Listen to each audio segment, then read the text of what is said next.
It depends tonight. I have your attention, please. I'd like to call the regular scheduled meeting of the Kingston City Council to order. I'd like to ask everyone to please stand. Mr. Brown, lead us in the invocation. Mr. Wright, lead us in the pledge. Pray with me, please. Our Father, we thank you again for the opportunity to be here as a body to do business in the city of Kingston. We ask that you help us, each one of us, make decisions that are good for our constituents and that would be pleasing in your sight. We ask that you keep us ever mindful of the needs of others and direct your healing arms around those who are sick and afflicted. And most of all, we thank you for your Son who died on the cross for our sins, and we'll give you praise every day. In Jesus' name, amen. Amen. Pledge allegiance to the flag of the United States of America and to the republic for which it stands, one nation, under God, indivisible, with liberty and justice for all. Thank you. May we sit. Madam Clerk, will you please call the roll? Councilmember Bradwell. Here. Councilmember Brown. Present. Councilmember Childs. Present. Councilmember Johnson. Present. Vice Mayor Stockton. Councilmember Wright. Present. Mayor Neal. Present. Do you hear a motion to approve the previous minutes as written? I'll make the motion. Is there a second? Second. Motion by Ms. Wright, second by Mr. Childs. Any corrections or deletions to the minutes? No, sir. Madam Clerk, call the roll on the previous minutes. Councilmember Bradwell. Yes. Councilmember Brown. Yes. Councilmember Childs. Yes. Councilmember Johnson. Yes. Councilmember Wright. Yes. Mayor Neal. Aye. 6 ayes. Now time we set aside for citizens' comments. Before we get started, if you're here to speak on anything on the water or sewer, you'll need to wait to our water board meeting, which is immediately after this one. If you're not in the wish to address the city council, please come to the podium, state your name and address.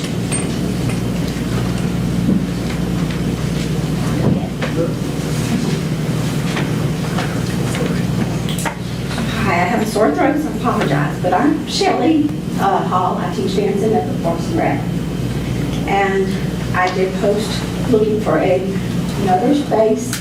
I'm out of breath because I just ran a dance class to get here, but I have another dance class in 15 minutes. So I'll try to hurry up and get there because I don't like missing. But I put on Facebook that I was looking for another place and that they had increased my fees 400%. It caused an uproar, and I apologize, I didn't mean to do that. But a lot was said, and I think that y'all need to take time to understand that when I came 2 years ago, I came here and I told them I've started dance programs at other parks and recs, 2 in North Carolina. I taught many years at Blount County Sports Rec in Knox County, and I just wanted to teach you. I've had a dance business. I've taught for 40 years. I've had one for 20 years in Louisiana. In Knoxville, I taught for 15 years before we moved to North Carolina. And I don't want to do it anymore. I don't want to deal with competition. I don't want to deal with mom drama. I teach 6 weeks. Everybody's very happy with everything they get. And I get so much told, thank you so much for bringing this to our community. And it was looked past. I felt disrespected, and that, hey, pay 400% more. Your facility is not worth $900 for me to use it 5.5 hours a week. It's not. I have no mirrors. I have no wood floors. I have no. You don't collect tuition or fees. I do all that. So that's a problem. And I told them, if you run this with commission from the start, and that's fair, everybody has the same amount, it's ran through the park system, you collect the money, they sign up online, we do the classes, we have the passion, we're going to put our whole hearts into what we're doing. The city cannot, I was told, oh, we're going to have free classes for the community. That's not going to happen. It's not going to happen because it's not feasible. You're not going to find the instructors, and you're going to be babysitting. But I have, this is off of the Parks and Rec site, and it shows fees that are charged. The $40 registration fee that covers it for softball covers player shirt, referee cost, and insurance, cost of insurance, and any other costs associated with this league. $60 that I charge for dance class covers the cost of costume rental for their last week's show that they do for their parents and friends, cost of insurance, instructor costs, and any other costs associated with this season. Sounds a lot the same. I tried to base it the same. I tried to keep it as an affordable thing for the community. Can't complain that the community center does not make money if you're not willing to add these programs. It's needed in this community. I didn't go to Farragut, I could have. They have dance schools. They have activities for their kids. I didn't go to Athens. Same thing. I chose here because I live here and I wanted to make a difference. The community center has cards that they play for senior citizens, an ABC exercise, table tennis, and tops. TOPS, I think that's a senior citizen thing, I don't know. That's the programs that are left at your community center on a weekly basis for 1 hour. Some of them, maybe table tennis, maybe 2. You have 6 meetings scheduled as of now at that community center 1 time monthly. Kingston Beautification Committee, Outdoor Kingston, Parks and Rec Board, Senior Bingo, Republican Women, and grown retired teachers. That's it. You have 7 available rooms that can be just busting at the seams with activities for your community. Senior citizens, adults, children. Y'all, I know that y'all have so much other things that are important. Y'all cover fire departments and emergencies and police and things that are very important. These are very, important to your community too.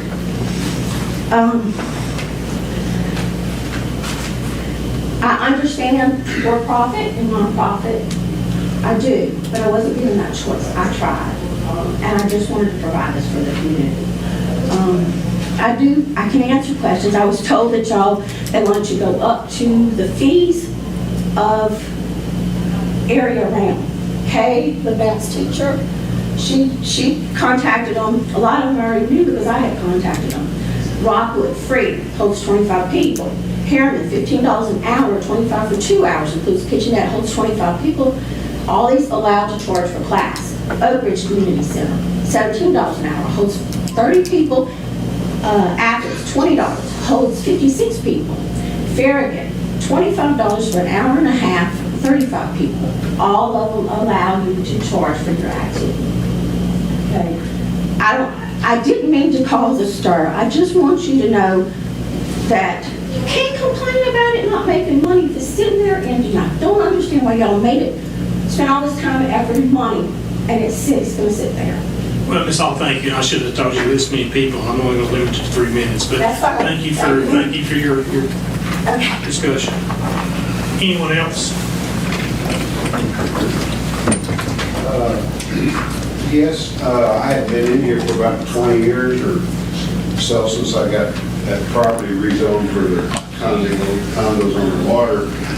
But I just want to thank the city of Kingston for everything that they try to do. They try to do everything they can to take care of me no matter what my problems are. Kingston is a beautiful place. I think what you guys have done with that sidewalk right here in the main heart of town, that's been a tremendous amount of work, and I think it really, really looks good. A couple of things that I think the city might think about, and I don't think it'll even cost you any money, and I'm not sure, are they going to take that silt out of the lake? Steve, you can take that silt out of the lake? Because I think they're liable for it, and I think they should take it out. You're talking about the silt or the grass that grows in the That ash spill. That'd be a TVA question, but I'd say probably not. We sent them a letter. I would think an island out there. Yeah, I would think that they would. I would think that they would do that if it was pressed, and I think Kingston has such an asset there. I think it's something. I think if you pursued it, I think they would take care of it. And the sidewalks and everything that you guys have done, it's just great. Another thing, and it wouldn't cost the city anything, but all these power lines that we've got running along the water there, the phone they should put that underground, wouldn't cost the city anything, it's just the ratepayers. It would take a while to get it done, but I think that would add to the asset that the city of Kingston has. And Tim Clark, for 30 years, he just can't do enough to take care of any needs that I ever had. And we've had condo association meetings over there at the community center for 25 years, and everybody has always taken care of us. There's always been a charge, it's been reasonable, they've taken good care of us, and I just want to thank everybody for doing a good job. Thank you. Thank you.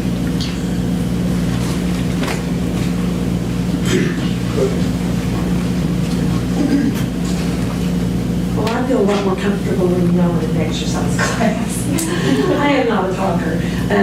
But my name is Kay Hauser. I teach some of the classes at the Kingston Community Center. And I have a lot of information I'd like to share with you, but I understand now's not the time. We've got 3 minutes. I would like to reiterate a couple of things of what Shelley said. We checked 3 of the closest community centers in Rowan County. We also checked in Knoxville and Anderson County at the Oak Ridge Civic Center. The most expensive one was $25 an hour for a comparable room, and they all 5 said that we could charge for our services. I've been teaching classes in community centers since I was 13 years old. I've always rented a room and charged for my services. It's common practice. Every one of these other community centers does it as well. And the one thing I'd like to say about us, and just as a side note, for me to pay that would go from $3,600 a year to $14,400, an increase of $10,800 in my rate. I don't make that much. If I gave you everything I made teaching my classes, I wouldn't make that much. So I understand you're going to say, well, what is the value of the class? When we're called a for-profit class, I feel it's very misleading. And the reason I would tell you that is, first of all, anyone who comes to our class is not turned away if they can't afford the class. I only charge $5. And I've only charged $5 for the last 12 years I have taught. I've never gone up on my rates, and I never will go up on my rates. I am there for the community. When people come in and they can't pay, they don't pay. I have a basket in the back of the room and a sign-in sheet. It's on an honor-based system. You come in, if you have a job and you're working and you can afford to pay for the class, that's great. And the majority of people can, but when someone comes in and they can't afford the class, or they have lost their job, or they're in any kind of a financial crisis, they're not required to pay anything for that class. So first of all, that's one situation where to say I'm for profit is a little misleading. In addition, for us, as far as outreach to the community, I just wrote down a few things here. We go and perform multiple times at both Jamestown and Wellington Place. We did a fundraiser and raised over $4,000 for a member of the community who had pancreatic cancer. We raised money for the Kennedy Ladd Foundation, and we performed for them every year. We raised money for an entire classroom at Harriman School because the teacher told us that they had a lot of needy kids in that class that had never had a hoodie from their school. So we got the brand new Harriman hoodies for all of them. We always do things at Christmas. We raised $2,400 for children in Rowan County that were in need one year. We raised $800 for the Franklin Graham Society for the people in Ukraine when the war started and they didn't have water or food. We've done a fundraiser for someone that their house burned down. We did a fundraiser for someone that they lost their home in a tornado in a neighboring county. We've done fundraisers for breast cancer, ovarian cancer, ALS. We have raised money and provided 2 used cars for Rowan County citizens who do not have a car. I'm sorry, but if that's not the meaning of community and community group, I don't know what is. That's what we do. And I get calls from people from other states who move here that the community center refers to us. And they say, hey, I just moved here from California. I don't know anyone in town. I I'd like to make a friend group and I'd like to get some exercise. And we plug them in. And for those people that move here, we are their first impression of our own county. And we do it right down here at the Kingston Community Center every week. The other main thing that we do is for working women who are trying to raise their families. And I say they're the most overlooked group because they're not children and they're not elderly. But working women who are raising children and sometimes raising their own grandchildren need a support group. And they come running in after work. Here's some of them right here. And they are the kindest, most generous people you will ever meet. And this is not a for-profit, run in and get your class, exercise class, and then go home group. We work and we support the community center. We have supported all kinds of charities. That's what we do. We are a community group. Thank you. Thank you.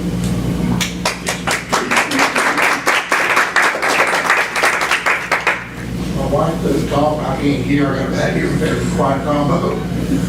Richard Hall, I'm supposed to give my address to Yes. 228 Sunset View, Kingston. She hates confrontation, I like to fight, she makes a good comment. I've known her 40 years, I've had the pleasure of being married to her 36 as of right now tonight, not a great anniversary. We had work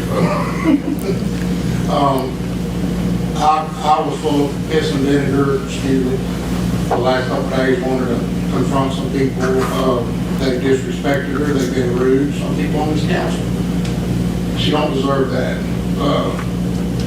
She does know how to change a light bulb, by the way. She turned down a full scholarship chemical engineering at LSU when I met her to teach dance, and it's been her passion, her heart, 40 years. She knows tens of thousands of kids. She knows their birthdays, every single one of them. And I defy anybody in here to be able to keep a dozen 3-year-olds and actually teach them something for an hour. I watch my 3-year-old granddaughter for 2 hours, I'm done for the day. I can't do it. She's an amazing person. And quite frankly, y'all don't deserve her. Every place we've gone, they beg her not to leave. She had a studio in Louisiana, 500 students, won every national award. She'd fill up this room with trophies.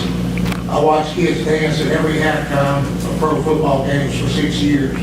You don't get there by being sloppy. She knows what she's doing.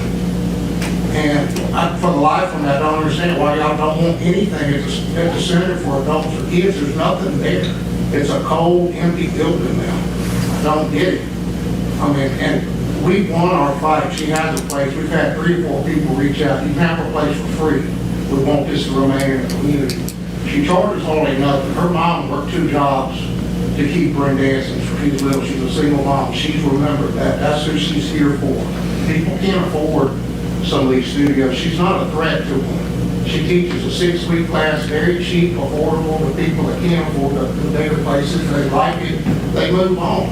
It's not a threat, so we don't understand where this animosity is coming from. She was given a text, no name, no headline, just a text. Your hourly rate's gone up from 10 to 40. That is 400% for some people that argue it's not.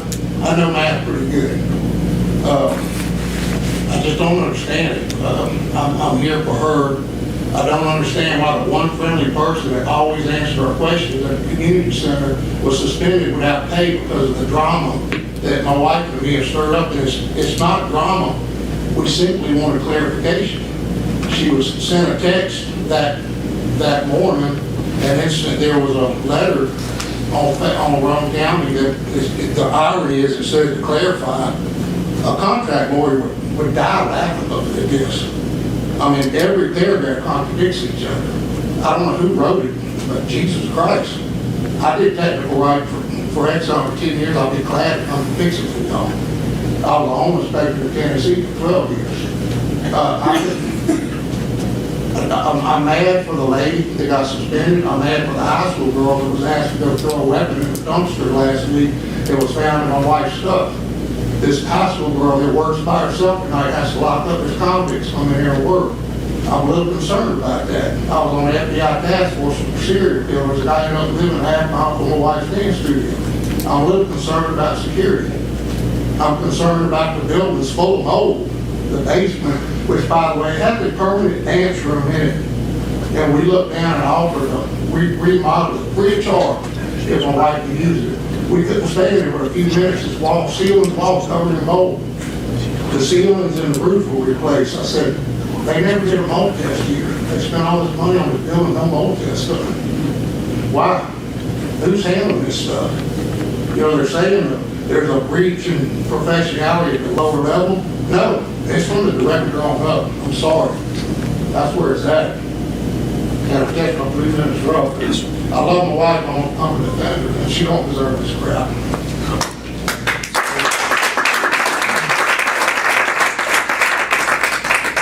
Anyone else wish to address the council? All right, Mr. Barnett. I'm Kelly Barnett, live on St. Rock Ferry Road, Kingston, lived here my whole life. Some of y'all know, most of y'all know me. Went down Lad Landing yesterday afternoon with my son. Very displeased with TWRE's work. They say they're done, they've been here twice to fix it. They haven't fixed it. This rock pile still there. If they pushed 20 foot in the water 3 weeks ago like they said they did, I'd like to know where it's at. They're wasting our time as a community. We don't have a wintertime ramp that's very accessible. Anything, y'all saw how big the tournament was this fall out of the park. Ran perfect.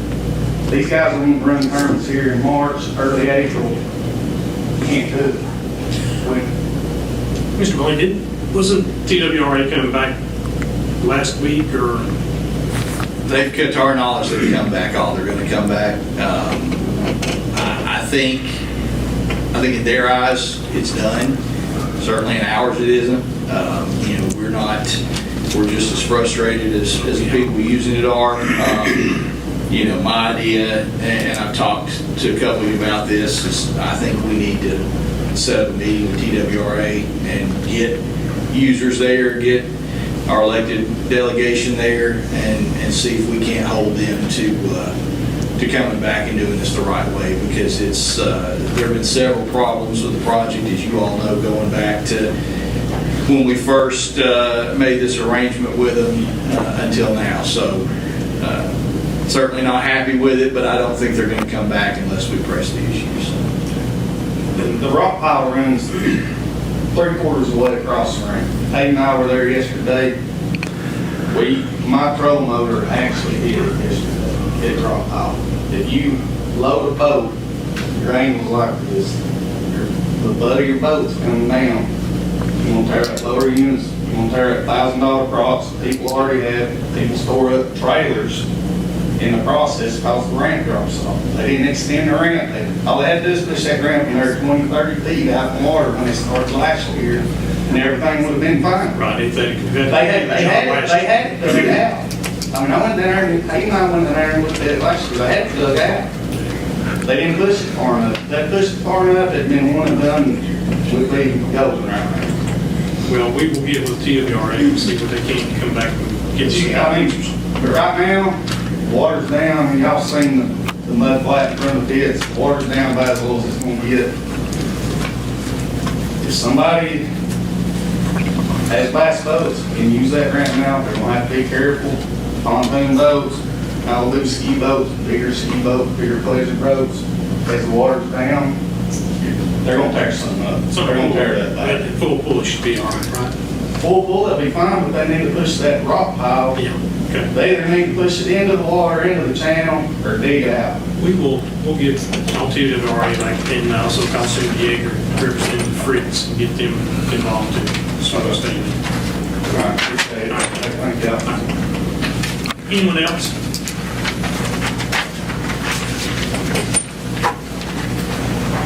I'm sorry, y'all brought it over. My name is Deb Feathers. I just moved here maybe a couple of years ago. Just a quick note on... What's your address real quick? Oh, 2227 Paint Rock Ferry Road. And I do have an accent, so sorry. If you don't understand, just let me know. It can get strong sometimes. Love it here. great place. Love the community center. I'm going to roll back to that. My daughter's 5. She does the class with Shelley. And it's the only class that I found in Kingston that was affordable, that was geared towards children. I want to stay within the community. I want to help the community. I want to do stuff. But it was the only thing that I could find. And it's a little disappointing with the reaction that I don't know who it was. Somebody wrote something on Facebook in reply to Shelley. It was disappointing to me. And I just wanted to make that known. And I hope you guys really, you guys did up the community center. It looks fantastic. Good job, by the way. But you really need to make more and use of that, and the people who want to do it. And Kingston's not the richest community in the world here, let's be fair. So people need things that are affordable. Shelley Class is affordable. So I hope you guys take that into consideration and recognition of what it is and what it can be used for. Michelle Shelley. So I would love to start a class there. But I kind of got off put by this, because if I'm going to get that kind of reactions, I'd rather get somewhere else, whatever reaction Shelley got on Facebook.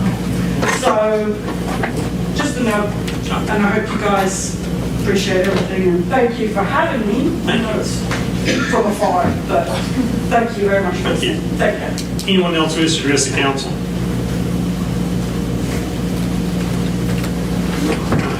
We're going to reports. Mayor and council. I'll start with Mr. Bradley. Mr. Bradley, you have anything to report? Mr. Childs. I said the gentleman compliment on the sidewalk there earlier.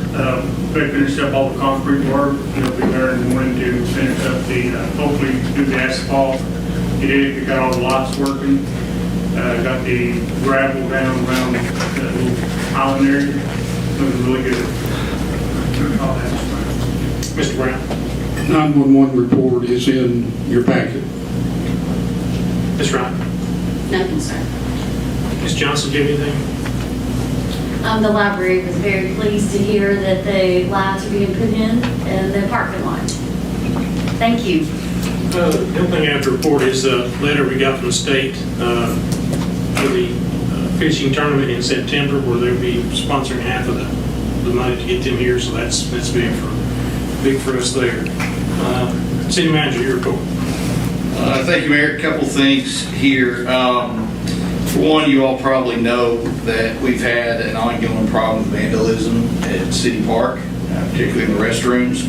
It's been going on for a while. I can't tell you how much that we've had to spend replacing toilets and sinks and dispensers.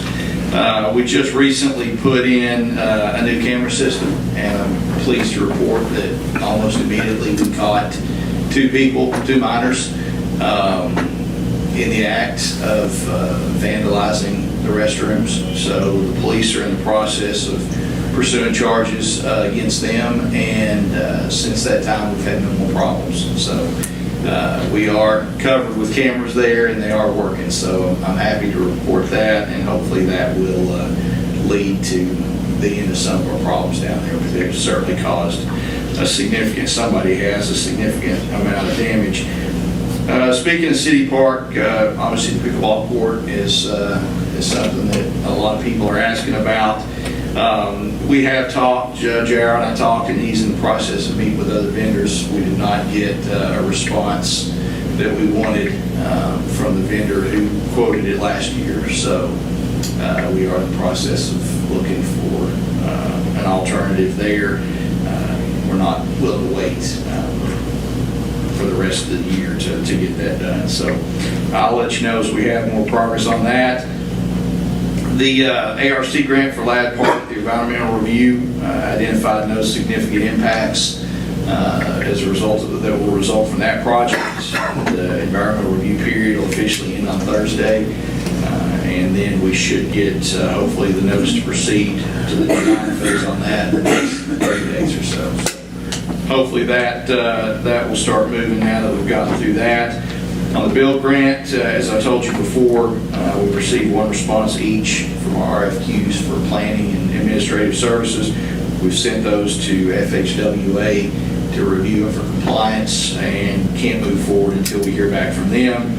And I don't expect that to be a fast process. Nothing else has, so unfortunately we're at their mercy, but hopefully we'll hear back soon on that. And finally, I know that a couple of you reached out to me about the lighting here at 352. We've got a lot of problems there. I have a meeting, I may have told you this in email, but I have a meeting with RU tomorrow to discuss options, obstacles in repairing the current system, maybe talk about some options for LED lighting there, but going to have a meeting here tomorrow morning, so.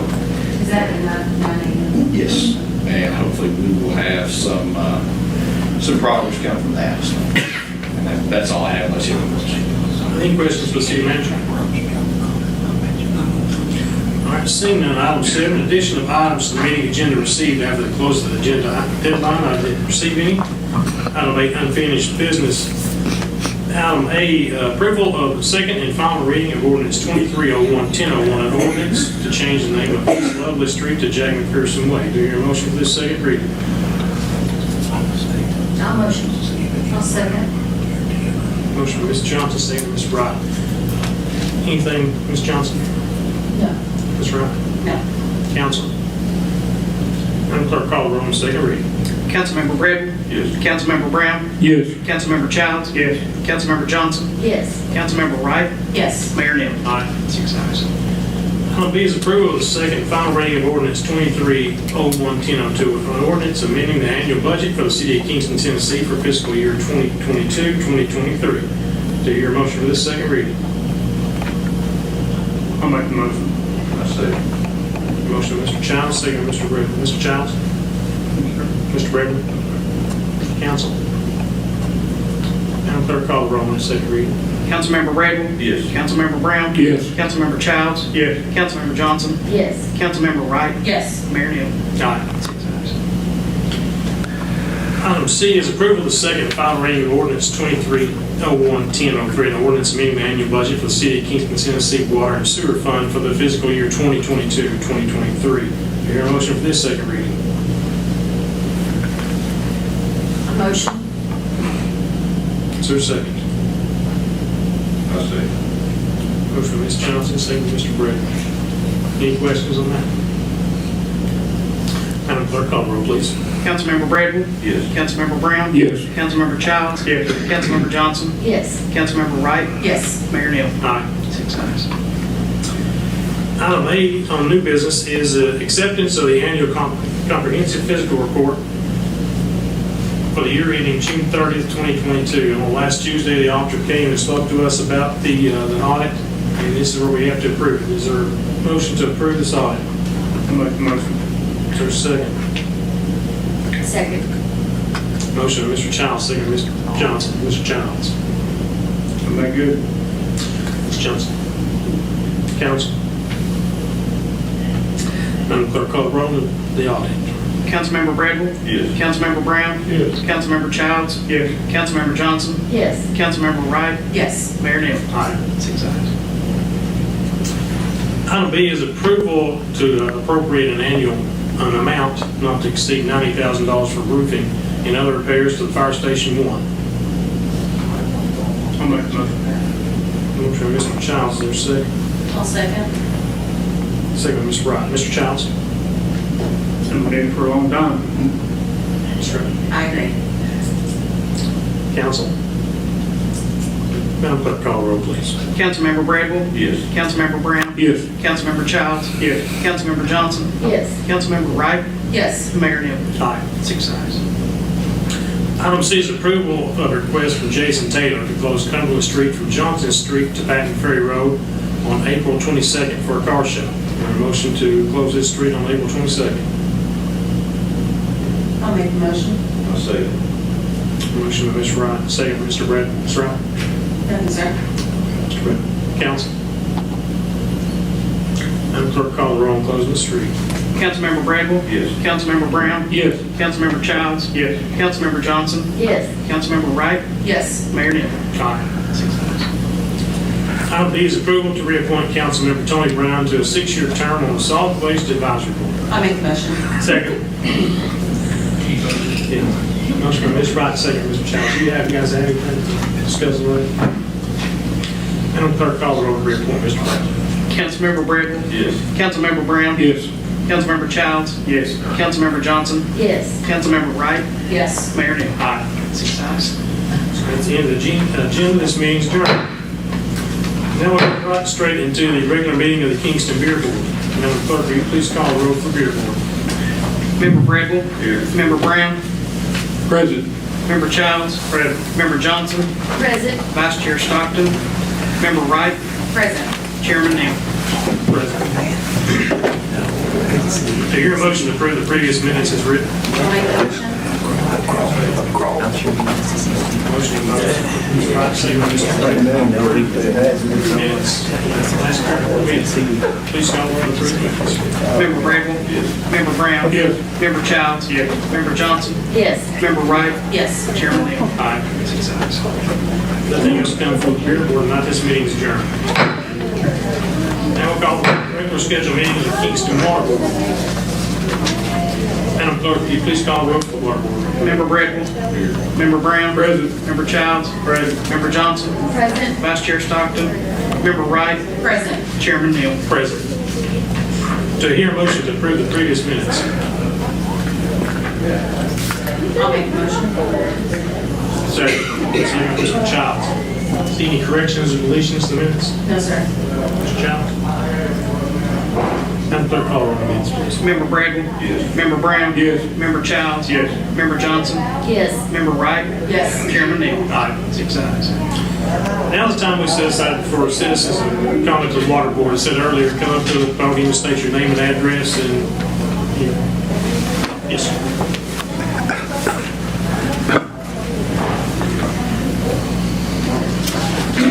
Gary Johnston, and the piece of property I'm inquiring about is 116 Flat Ridge Road, Kingston. And the reason I'm tonight is just in response to the letter received in the mail from the sewer department, and it explains that we'll possibly be assessed a sewer fee with our city water at that address. And it had called Kevin Hampton, and I did play the phone tag. He's very prompt to call back, so I appreciate that.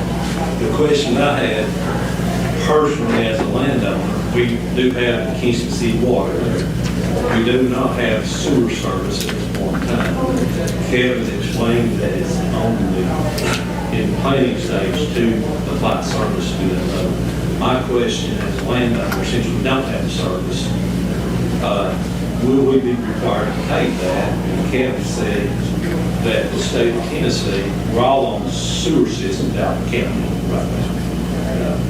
He said the state of Tennessee will not be issuing sewer repair permits or new permits if you live within 500 miles of the property of the city sewer. And he explained that's a forced sewer system that we will have to have a grinder pump to get to that.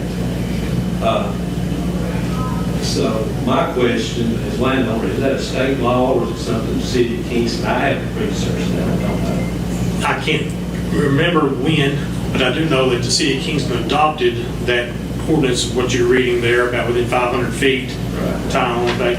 They adopted that in 1991, so it became state law before then. There have been numerous calls to MTAS, to comptroller, to all kinds of people, to making sure we were doing what was right. Because in 1991, we put a bunch of sewer lines in the last 30 years. So it just kind of called up to us that, hey, this has been in effect for 30 years and it's not been enforced.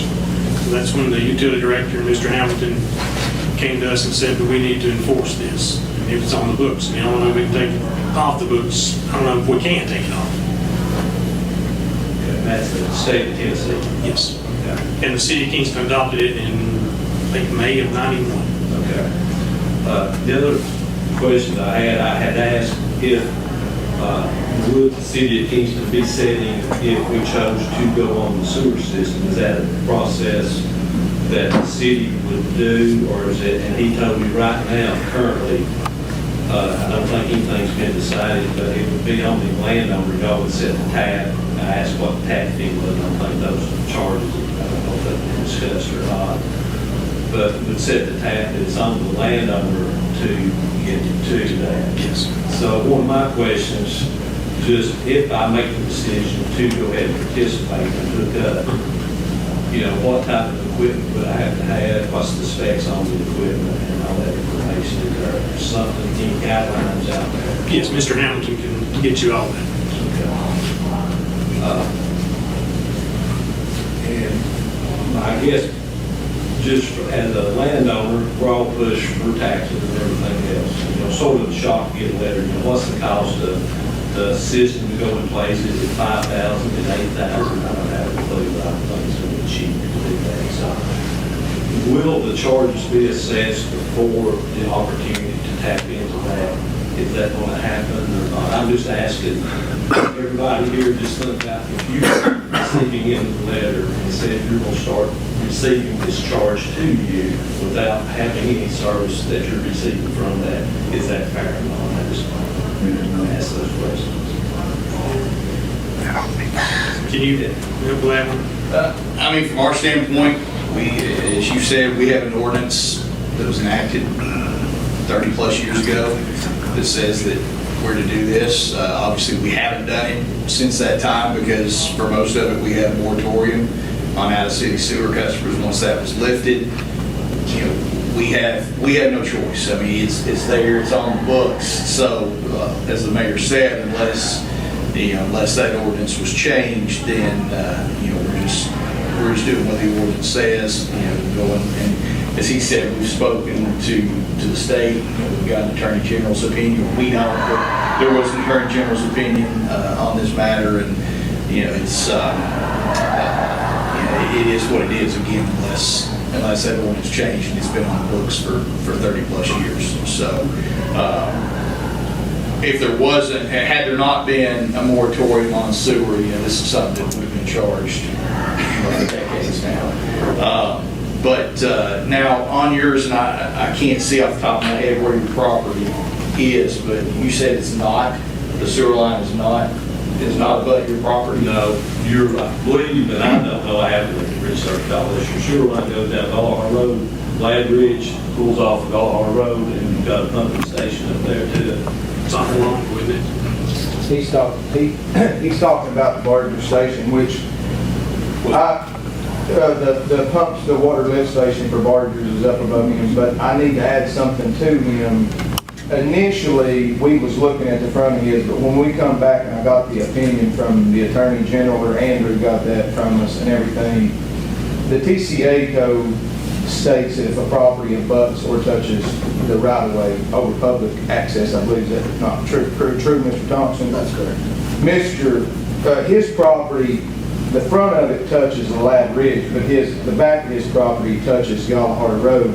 So where we took that 500 feet out because there was some discretionary language in there, he's still going to fall into that because the back of his property touches that Gallagher Road. Angles out and yes, sir. Easement from Gallagher Road. So in a situation like this, let's just hypothetically say that if we didn't bring sewer up Lad Ridge Road and your field line failed, the state will give you that denial permit, but they're going to make you go out the rear of your property because that's where the sewer is at right now, or the closest access point to it. And I questioned the state on that, the TDEC representative, and he says that it doesn't matter if it's front, side, or whatever. It's if the property abuts, and Mr. Johnson does on the rear. That sort of ties up. Yeah. I guess my question to you is, well, will we go? Is there a timeline for the charges to be implemented or anything of that nature to make a decision? I'm not sure when they're going out. That's planned to go on March starts in the March billing, which the customers should receive. We'll apply the charges in March, and they should see it on their first bill that they receive in April. And Mayor, I know, and we've heard this from several people, that this does seem quick, that all this is implemented. From the state standpoint, when they originally contacted us about this, as you all know, the state has pushed for some time for uniformity of rates. And, that's why we lowered, that's why we now have a flat rate we don't differentiate between in-city customers and out-of-city customers. And, the question the state posed to us was, okay, you're allowing out-of-city customers, you have this ordinance saying that you're going to charge them, why are you not charging them? And we didn't have an answer for that. So in the state's eyes, if our ordinance says they'll be charged, then as long as that ordinance is in place, we have no choice but to charge them. So that's kind of why this all started rolling. And once it came to our attention, we had to start moving to enforce the law, if you will, that's on the books. So.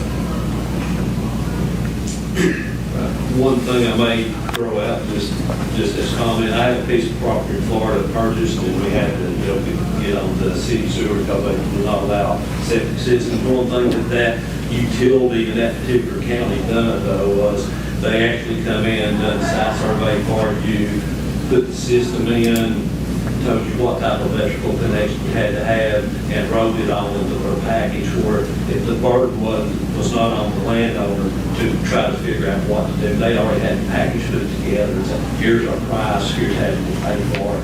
Make it simple for the landowner. Mr. Hamilton should have that before you get it to you. So that's my thank you for your time. Anyone else wishing to address the board tonight?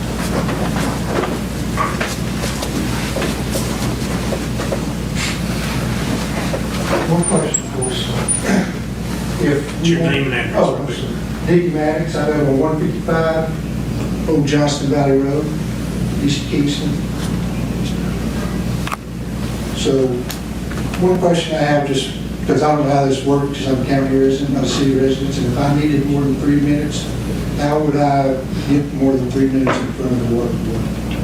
Because I have a lot of questions about this sewage and water thing, so how would I get more than 3 minutes? I'll go ahead and start talking now. Okay, well, I got the letter, same as Mr. Johnson did. I own 18 acres off Old Johnston Valley Road.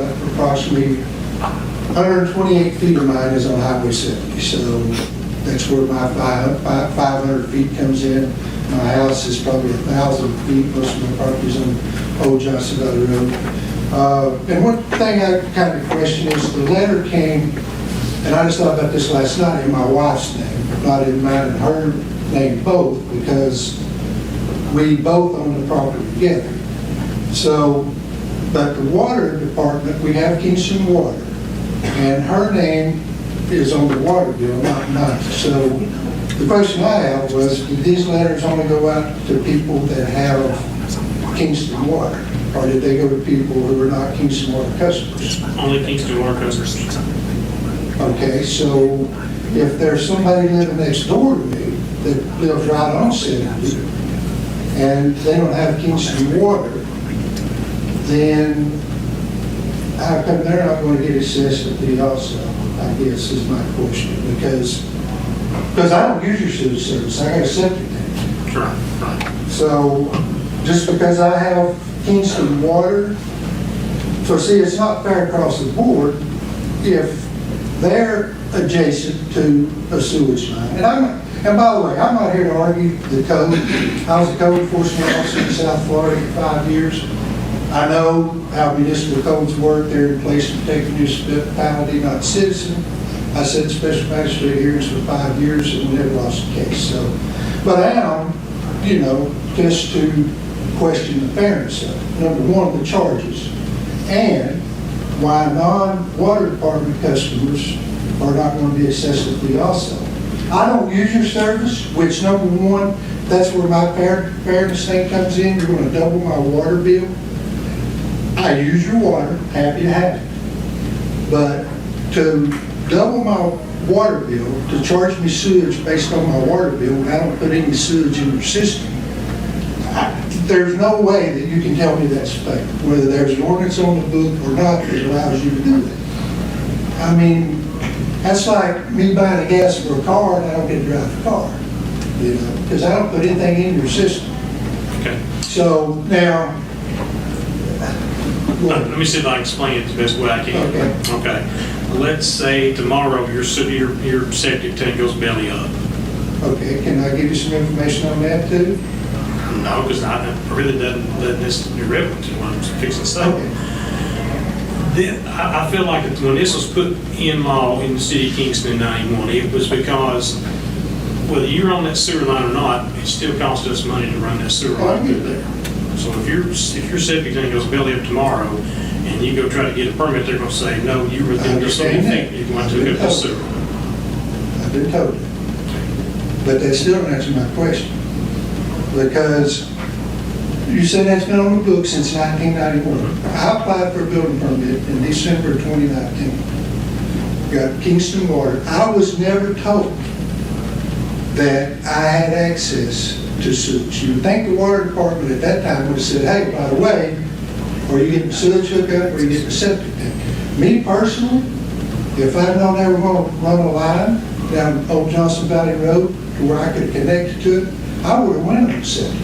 I didn't have a choice. Now, I've been in my house since September of 2020, and you're telling me, well, you had a choice, you didn't exercise it. I'm like, well, why wasn't I notified by the water department? And you're telling me it's been on the books since 91? You know, and I get it. I'm not arguing. I'm just looking for some fairness here. Yeah, I understand completely. Just to that point, again, when you built your house, it wasn't available because the water board had a moratorium on outside city customers. We weren't allowed to offer sewer to anyone who resided outside the city. That was lifted, so now it is available. That's why it wasn't charged. That's why whoever owns that property hadn't been charged since 1991, because it wasn't, even though the line might have been there prior to now, it wasn't accessible. So that's why you weren't offered it. Okay, What's your house? what's more in here? Probably a year and a half ago. Yeah. Okay. Well, I still have a problem with the fairness of how you come in and charge them double for something I don't even put in your system. So, and it's only the Kingston Water people. I will go back to that point because if people on property that's, and this moratorium's been lifted, and they're not Kingston Water Department people, why aren't they also being charged for that sewage? You answered that question because they're not Kingston Water people. So if I disconnected my water, Kingston Water tomorrow, and put a pump, that would not apply to me. I agree. I mean, that's...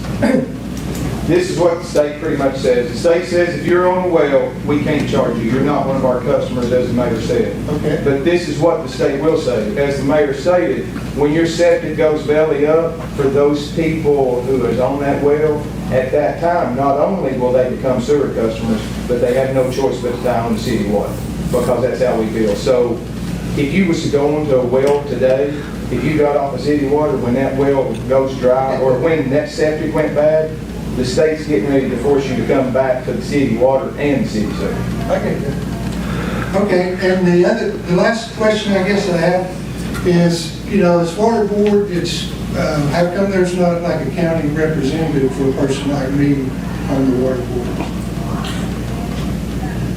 I mean, it almost seems like I can't answer that taxation without representation almost, because, you know, I called my county commissioner, talked to him, he did, did a good job explaining things, had a great conversation, you know, and he says, you gotta go to the water board. And I said, well, that's part of the city council. And, you know, I said, I'm a county resident. I said, but there's nobody on the county on the water board, even though you have county customers that are not being represented. Because when the water board was set up, it was set up that these 7 members on the council would serve as a water board. Okay, but whether it was that could change, outside, right? it could, but it'd take a lot to change it. It would take the legislature to change that, but, you know, it's no different than Oak Ridge Utility District sells gas in the city of Kingston. There's nobody from Kingston on their board. It's you know, this is a municipally owned utility, so the council by default serves as the water board. I think way back when, I think that might have been different. There was a, Mr. Brown, when was that, the public water board? 72. But just a point of information, there is a county sewer board. And they do the exact same thing that we do.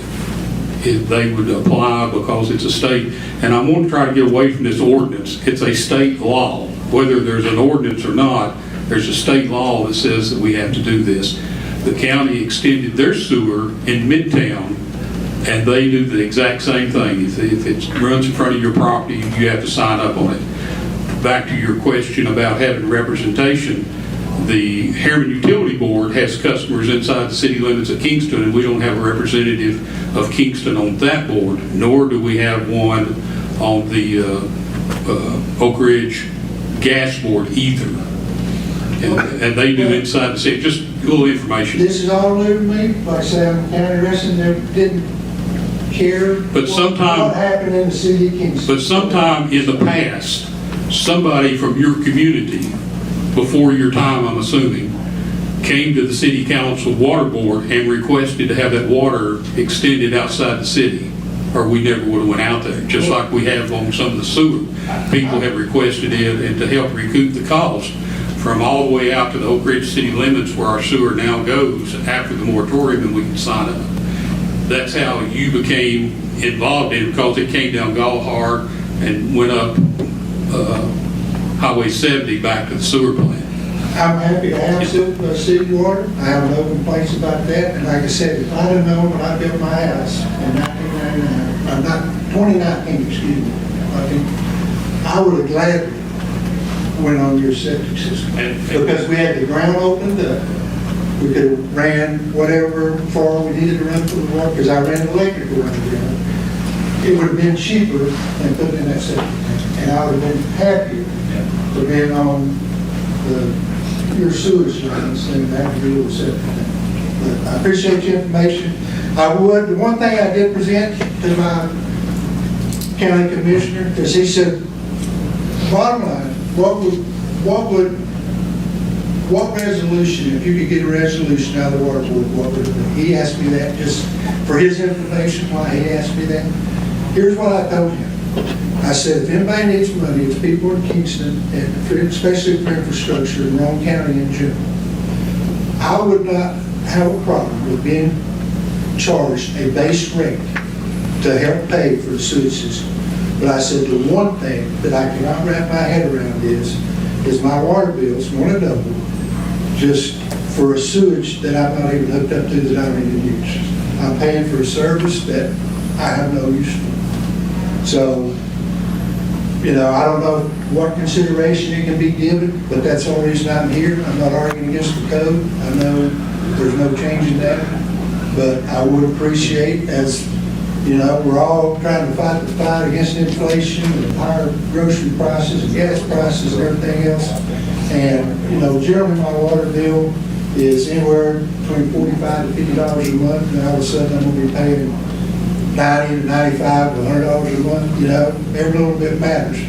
So I would just appreciate y'all's consideration for us people that are not hooked up, to your system, to, show us some grace there. I don't know if you legally can do that or not, but I'm just looking for a fair shake, so I'm trying to appreciate your time. Thank you.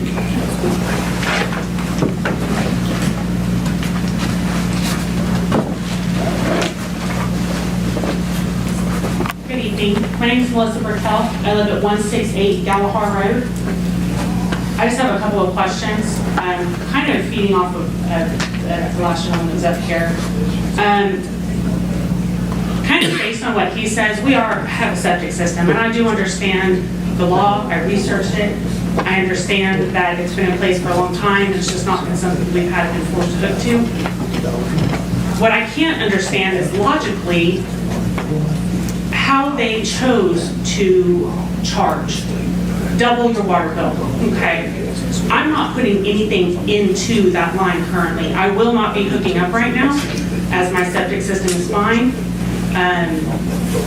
When it goes belly up and I have to hook up, I understand charging over my water bill because what comes in has to go out. Makes sense. So kind of I think what the last gentleman was saying is for people like myself and maybe him who have a septic system currently and are not tapping in, why is there not a flat rate? Why is it just randomly a double? It doesn't seem like there's a logical explanation for that. Agreed. Mr. Bellamy, can you? Well, because as of now, that's all we have to charge you.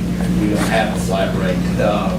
That's not to say that's something that could be implemented. That would be a decision of this board. But right now, all we have is a sewer rate. That's how we base our sewer rate on the water bill. Understood. That's how it's calculated. So that's all we have. I understand. And I do understand that this is kind of a very quick thing. I mean, to all of the residents here, it's kind of a big shock in the end of the year to get a letter like this. And I understand that you have to implement, you got to act fast, but it just, as a resident, it would be nice if the council could consider maybe just a flat rate for a customer like myself and the many other customers that are like myself that are probably going to tap in at some point.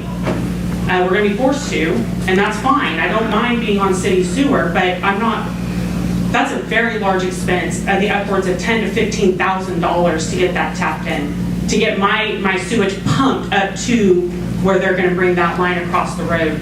That is a very large expense, and you have a lot of people within our county, within the city that are on fixed incomes. They have they're retired, they're elderly, they're on Social Security. They don't have the means to pay double their water bill. My water bill is average about $90 to $100. $90 to $100. I have a family of 5. That's a large water bill. That is larger than my water bill in California, where I illegally watered my grass. So I'm already paying that. So to double that, fortunately my husband and I both work. But I could not imagine my mother-in-law having to pay that on Social Security. I couldn't imagine that these people could afford that, especially you get a notice on January and by March, here's another $100 coming out of your budget. So I would really appreciate if the council could consider possibly just evaluating costs or whatever, whatever your clerk costs are going to cost, to do all this extra work or whatever the fees might be incurred, and maybe do a flat rate for those customers that are going to stay on septic and not tie into that sewer.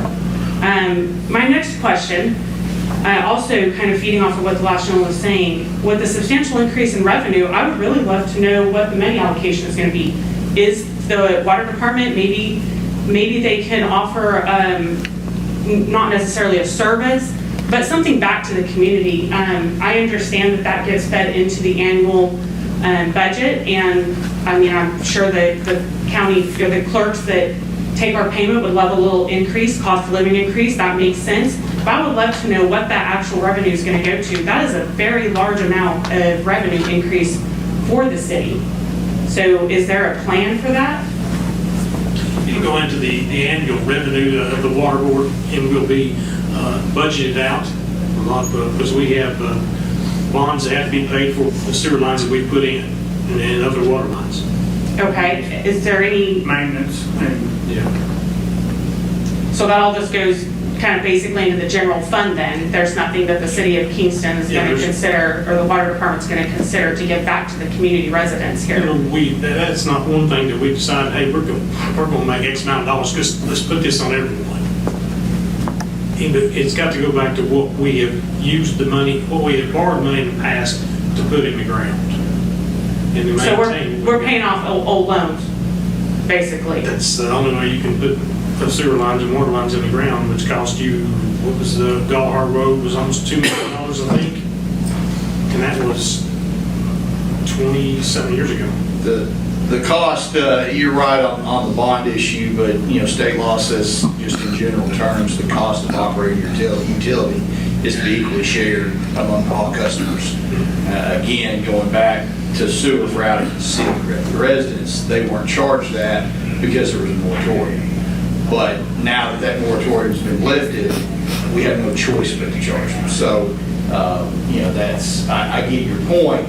But, that's why, as the mayor said, we have to spread that out whether you utilize the service or not, the service is available.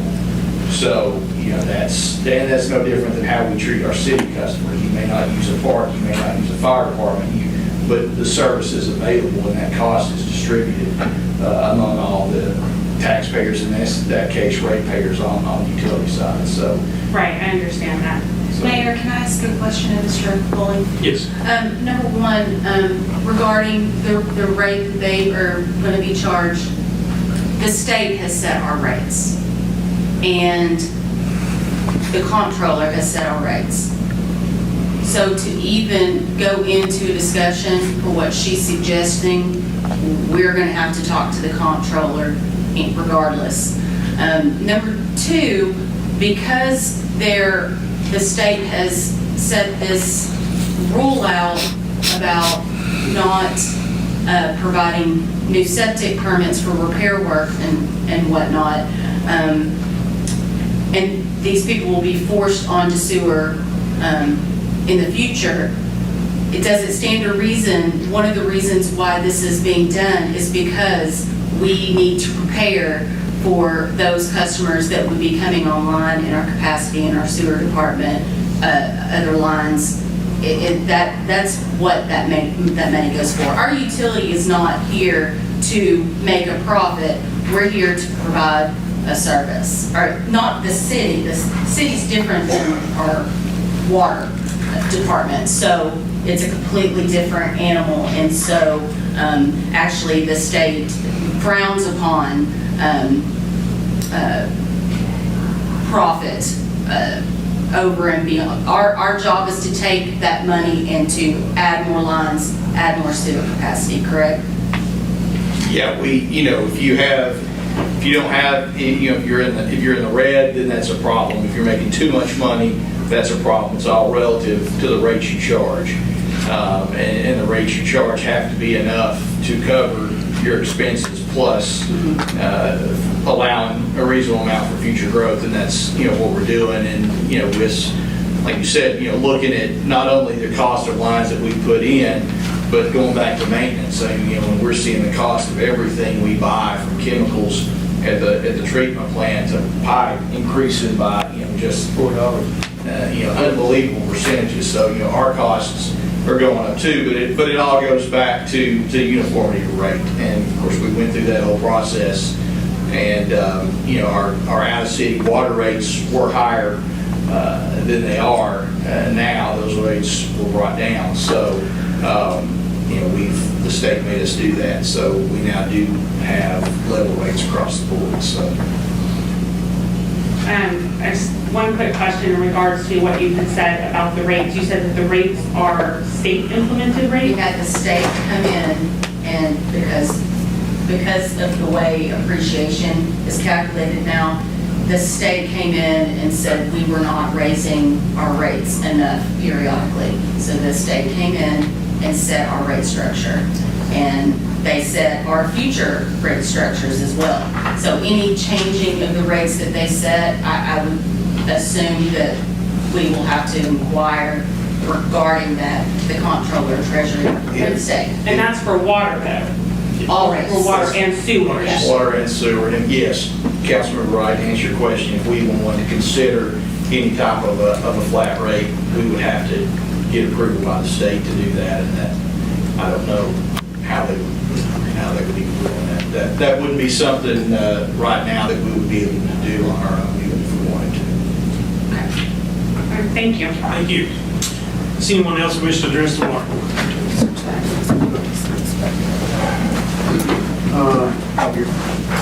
Yes, regarding all this cost of city water and sewer and stuff like that, I mean, I had to spend like $500 million to put in city water and sewer and development. And I even have to pay tap fees after I put the whole thing in. And I mean, that's just the way it is.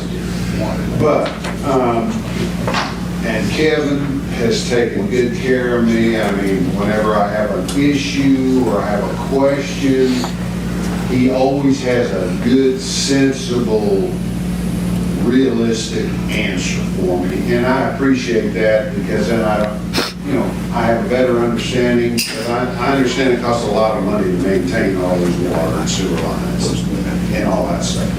But the issue that I have right now, and I didn't want to, Kevin said this is the way it is, and I said, well, I didn't think it was fair. He said, well, bring it to the water board. Now, we've got, in these condominiums that we are building out there, a new requirement is we have to have a sprinkler system. And a sprinkler system requires a pretty good sized tap into the line. And where they have to tap into that line, we've got electric, water, cable, all kinds of wires and stuff. And, when that stuff is marked, the markings don't last a long time, and it's a complicated thing because we don't have a lot of room to dig and stuff like that. I discussed it with Kevin, and, I didn't want to have any kind of problem. I didn't want to have Kevin to have a problem. So I said, well, when you guys have time to address this and dig this thing and make sure we don't have any problems, I said, just go ahead and do it, and we'll tap it and leave the hole open, and then when the sprinkler system gets hooked on, and that worked out just fine. He did it just perfectly. But we're having a little bit of a hold up with our sprinkler system, the state approvals and all that kind of stuff. I'm getting a bill for, just because they tapped onto the line, we hadn't hooked any pipes to it or anything, I'm getting a bill now every month just because we're tapped onto the line. He said, well, that's what we have to do. And I don't mind paying a bill, even though we're not going to be using any water, but I realize that, we have to pay that. But I didn't think I should have to pay it until we actually hooked onto it and we're going to be using the service. I wouldn't have had them hook it up as early as they did, but it was just, that they had time to do it. We had everything marked, so I said, well, just go ahead and do it. We'll just leave it there. And so I'm just wanting to get my little monthly fee waived for something that I don't even use, until we hook on to it. And I didn't want to raise Cain with Kevin or anything like that. He says, go to the water board meeting, so here I am. And I just wonder if I could get that, get that thing waived until we actually hook on to it. Do we have anything that covers sprinkler systems like that? I can't think of Are we anything. talking about building sprinklers? Yes. Or irrigation sprinklers? No, that's another thing we had to avoid. We had a sprinkler system, but we get all that out of the lake. Okay, so you're talking about fire. For sprinkler systems, and every building that we have is going to have to tap onto that. So every single building will be, I won't be tapping on so early the next time, but it was just convenient. We never had done it before. So Kevin said, well, yeah, we got some time. I said, well, we got everything marked. Let's go out there and do the best we can. And it was a little prior to what we actually needed, but at least all the work's been done, and we didn't mess anything up. The interpretation, like I told Tom, when he called us and we made the tap, my interpretation of the policy is it's treated just like a meter. When you set that meter, it's available whenever you want to tie on to it.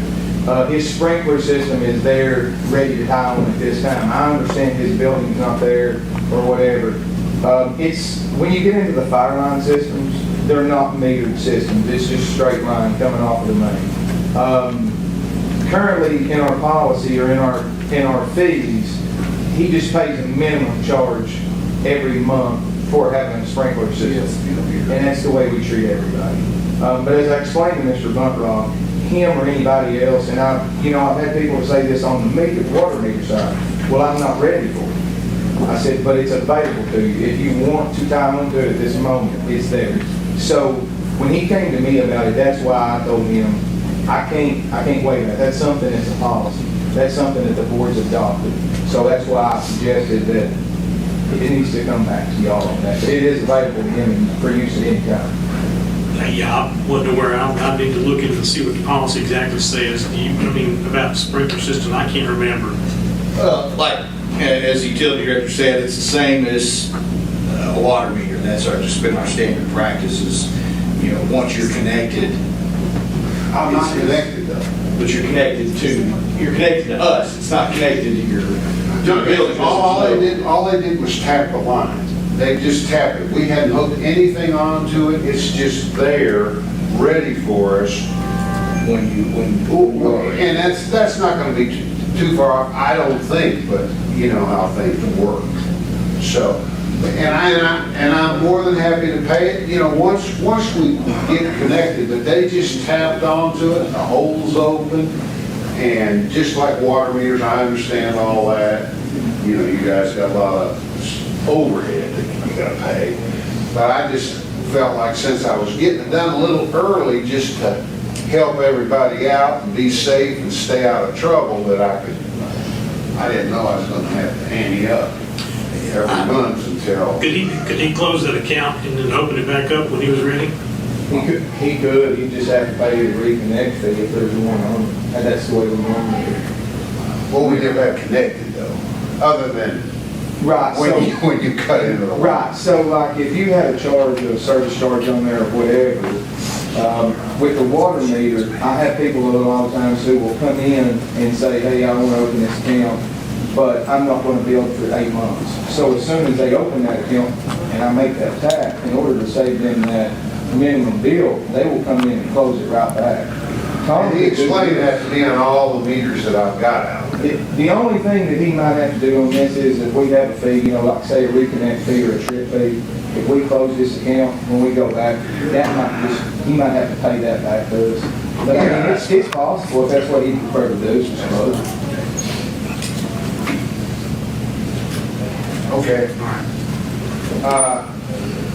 One other thing, on this TVA thing, I feel fairly certain that if you guys made an issue of that and maybe got it on the news, TVA would come out, because you can take some pictures. I mean, Kingston is a special place, and all this ash that's out there, it's, you know where it is, and it's in front of Mitchner's over there. I mean, because if I put anything in that lake from, the projects that we have on the water, I mean, man, I can't put anything in that lake. Are we talking about the area in front of City Park? I'm talking about the area that's just, right in front of the city park, that little mud flat. So we did inquire with TVA and they said no. That was just last year, was it not? Correct, yes. They said no. It based, Of the dredging. Yeah, yes, because of not only the material from the ash spill, but, other legacy stuff that is settled, they wouldn't even consider it. We couldn't, they shot us down. Okay, all right, well, I wasn't aware of that. I knew that we had discussed that sometime last year because Councilman Brown had brought it up and we got a response from And the TVA. problem was, Tom, that what brought it up then was that when they launched the boats, for those boat tournaments, the fishing tournaments, they come out there and they have to, there's nowhere for them to come back in because that thing, and it's worse now than I've lived here 50 years, and I've never seen it. No, I hadn't either. As it is just 3 weeks ago. Yeah. And we sent them a letter, called city manager, and they said no, under no circumstances would they dredge any part of it because of the ash and because of Oak Ridge and because of this, because of that. We thought they'd just go there and just kind of push it over stuff. Okay. I just feel like, I thought maybe that, you just might have to be tough. Reach out to them again until you have concerns. All right. All right, thank you. Thank you. Thanks, Tom. So am I going to get a little relief on that? Does anyone else wish to address the water board? Take your load there, Mr. Brown. Good evening, Mark Raquel, 168 Galahar Road. My concern is with the tap. So tell me that I don't have a fee to tap into the sewer line. My question to that is, why am I having to pay a fee for my tap to be brought over? As my wife had stated, it's going to cost us 10 to 15 grand to actually tie into that, and then you're going to charge me a couple more grand to tap when it's your sewer line. It's actually available to me to tap into. It's just like a water tap that you pay for when you tap into the water. So it's the same principle. The sewer line is across the street, so my water line is not. So what I'm asking is, how come at that point, why am I paying for that part? And if I am paying for it, hypothetically, if I decided to add 3 taps to that and bring my neighbors over to it, it's my tap, right? If I pay for it, then it should be mine. Am I not correct?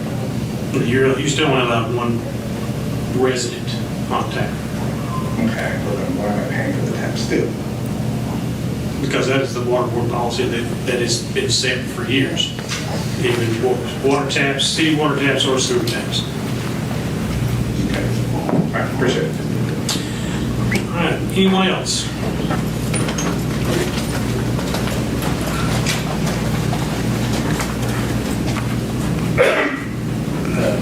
I got here a little late, sorry about that. Here's the first question.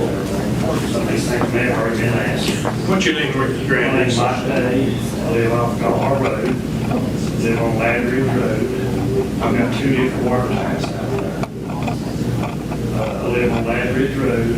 My house is approximately 500 feet, maybe a little less, to Galahar Road. On the tax map, it looks like my property, my house touches Galahar Road. It does. I've got a separate piece of property that's 4.5 acres that touches Galahar Road, so it does touch. Kevin said I got that letter because he felt it looked like my house touched Galahar Road. It does. My house is on 6 acres. 4 acres touching Galahar Road, and then the creek separates, and my house is the next 6 acres. I would hate to have to run a city sewer line across a piece of property that I might sell to someone like run. Can you check that out tomorrow to see what he's And he questioned it, so I brought the 2 different deeds showing that my house doesn't touch Galahar Road. I've got 4.5 acres, 6 acres. My tax purpose is to leasing one bill on all of them. I've got separate deeds here to show they're separate. That's one tap, all right? And I have a 17 field line, a 400 feet field line, 3 foot wide, 50 ton, 1.5 inch field line. I'm never going to need a sewer repair or anything. I'm quite certain with field line I have in it is inspected through Rome County. I'm sorry, what was the address? The number address? 117 Ladridge Road. I have deeds to show that. On that, Kevin, just have to go out and double check. And I told Mr. Day when I initially talked to him, on TM property here, it does show that piece of property as being one hole from his residence all the way down to Galahar Road. As I stated to him, if he can provide us with documentation showing that that's separated, then that his residence would not touch that Galahar Road, and at that time we could do that. And all we would need from that is a copy to give our attorney to look at and let him give us the green light on whether to go. All right, on the second one, I used to live across Galahar Road, 393 Galahar Road. All right, that piece of property has 3 lots in front of it that touch Galahar and Johnson Valley Road. That piece of property, for my second tap, that property doesn't touch Galahar Road. It's behind 3 other pieces of property, actually 4 pieces of property. Now, the water tap comes off of the old Cedar Lane Road, goes up to the water tank. I own that piece of property, but I bought it years later because the people that owned it let me tap on. They let me run across their property to my house where I grew up. So that water meter property does touch Galhar Road. The water tap is feeding a piece of property that goes across two other pieces of property to that house. So my second tap, the house is actually a trailer, that piece of property doesn't touch Galhar Road. And I hate to have the property in front of me tied up with a sewer line across it. Which side of the road in Galhar is that on? Okay, do you know where the water tank is? City Lane, goes up that power line? Yeah, right there where that antique store used to be. Okay. Go up that gravel road. Go up gravel road, you're heading to the water tank. That tank is to keep pressure up. When you get to the top of the first little rise, that's where my water meter is. Now that piece of property going up that gravel road, all of it to the left, it does touch Galhar. And I do own it now. I bought it because my water line across it. But my tap is, as you're going up the hill to the water tank, at that first power pole, and it goes across two pieces of property towards the fields.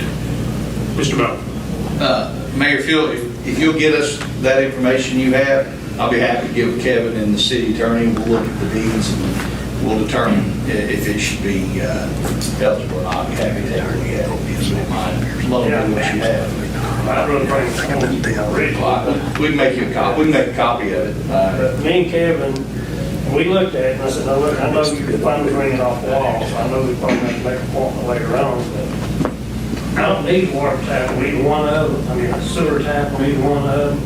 And I hate to pay double.